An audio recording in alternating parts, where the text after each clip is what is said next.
Солтүстікке келгенімізге бір аптадай уақыт болыпты. Күн болса суытып барады, қар да қалыңдап бара жатыр.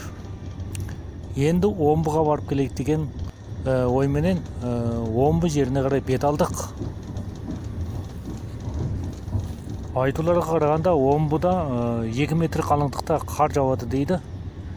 Енді сол жердің шаруашылық тұрмыс тіршілігін көре кетейік деген ойменен солай қарай бет алдық.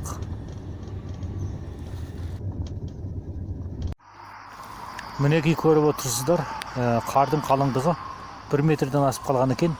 Естілерге қарағанда қаңтар айынан бастап қардың қалыңдығы 2 метрден асатын көрінеді. Бұл жерге қатынас құралымен келуді мүмкін емес екен. Біз қазір жаяу жүріп келе жатырмыз. Бұл жерден жаяу жүріп жол табудың өзі өте қиын екен. Қаңтар айында қалың тіпті де қалыңдай түседі. Бұл мезгіл аң аулаудың ең орайлы кезі екен. Бұл жерде негізінен түлкі, қоян сияқты аңдарды өте оңай аулауға болады екен. Біз енді алға қарай жалғасты жүріп беруге амалсыз қалдық. Өйткені қар қалың болғандықтан жүру мүмкін емес.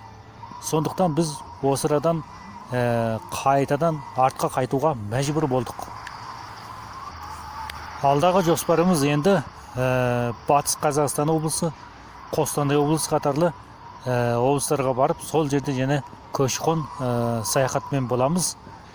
Енді қаңтар айынан кейін және де жалғасты түрде бізге назар салып отырыңыздар.